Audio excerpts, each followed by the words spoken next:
भाविना पटेल इन दिनों इंदौर में आयोजित पैरा टेबल टेनिस स्पर्धा में शामिल होने आई हैं। इस दौरान उन्होंने अपने जीवन से जुड़े किस्सों को बताते हुए ये स्पष्ट कर दिया है कि यदि आपके माता पिता आपके साथ हैं तो आप किसी भी विषम परिस्थिति को अपने पक्ष में करने का मद्दा रखते हैं।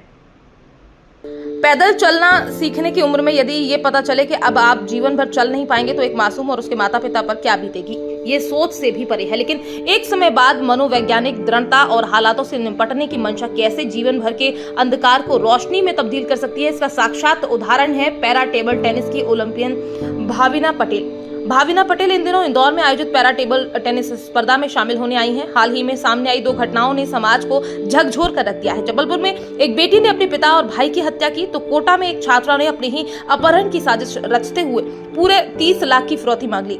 ऐसे दौर में व्हीलचेयर पर बैठी भाविना पटेल जिंदगी में माता पिता के योगदान का बड़ा उदाहरण है। दरअसल टोक्यो पैरालंपिक में टेबल टेनिस खिलाड़ी भाविना पटेल रजत पदक जीतने में कामयाब रही और इतिहास रच दिया।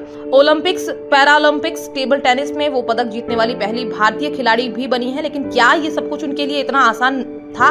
इसका जवाब है बिल्कुल भी नहीं। दरअसल जिस 1 वर्ष की आयु में भाविना पटेल आम बच्चों की तरह पैर पर चलने का प्रयास कर रही थी, उसी समय उनके परिवार में पता चला कि उनकी बेटी को पोलियो है और अब वो कभी नहीं चल सकती। इंदौर में राष्ट्रीय स्तर के पैरा टेबल टेनिस स्पर्धा में शामिल होने आई भाविना पटेल बताती हैं कि वो आम बच्चों की तरह कभी चल नहीं पाई। फिर एक छोटे से गांव में अंधविश्वास की परिपाटी के बीच उनके परिवार के लिए मुसीबतें बढ़ गई। ऐसे में भाविना पटेल ने अनेक परेशानियों के बीच जैसे तैसे 12वीं तक की शिक्षा ग्रहण की। गुजरात के मेहसाणा जिले के वडनगर के एक छोटे से गांव में 6 नवंबर 1986 को भाविना का जन्म हुआ था। महज 1 साल की उम्र में उन्हें पोलियो हो गया। परिवार की आर्थिक स्थिति इतनी अच्छी नहीं थी कि उनका इलाज कराया जा सके। जब वो 4थे ग्रेड में थी तब पिता ने विशाखापट्टनम में इलाज कराया, लेकिन कोई नतीजा नहीं निकला। भाविना पर ज्यादा ध्यान नहीं देने के कारण उनकी स्थिति ऐसी ही रह गई। मध्यम वर्गीय परिवार से आने वाली भाविना को फिर अपनी पूरी जिंदगी के लिए व्हीलचेयर को अपनाना पड़ा। भाविना ने इस स्थिति में 12वीं तक की पढ़ाई की। गुजरात यूनिवर्सिटी से डिस्टेंस लर्निंग के तहत स्नातक की डिग्री ली। इसके बाद भाविना पटेल के जीवन में सकारात्मक परिवर्तन तब आया जब उन्होंने कुछ दिव्यांग खिलाड़ियों को टेबल टेनिस खेलते देखा। भाविना पटेल का हौसला इन खिलाड़ियों को देखकर बढ़ा और उन्होंने भी टेबल टेनिस का बैट और बॉल थाम ली।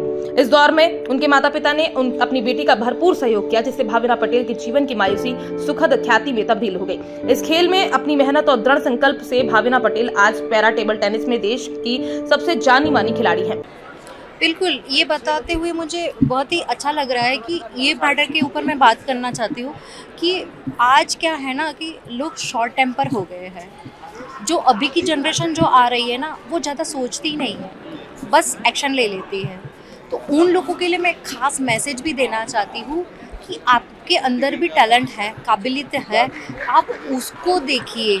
आपके साथ जो हो रहा है ना, वो डेफिनेटली अगर आपकी सोच अच्छी रही, आप अगर पॉजिटिव रहे तो डेफिनेटली वो चीज़ों को भी आप ओवरकम कर लोगे, उससे बाहर निकल जाओगे और आपकी लाइफ बहुत अच्छी भी हो जाएगी। आप अपना जीवन तो संवार सकते हो, लेकिन बाकियों का भी जीवन संवार सकोगे।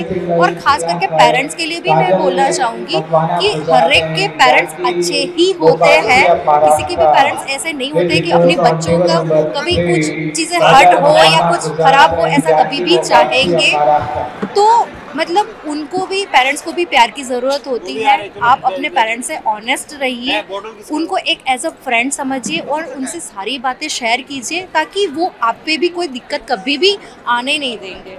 भाविना पटेल इंदौर में आयोजित राष्ट्रीय पैरा टेबल टेनिस स्पर्धा में भी अपने प्रदर्शन से सभी को प्रभावित कर रही हैं। साथ ही साथ आज की पीढ़ी को भी संदेश दे रही हैं कि माता पिता का साथ हो तो संघर्ष को सफलता में बदला जा सकता है। इंदौर से राजीव टाइम्स की रिपोर्ट।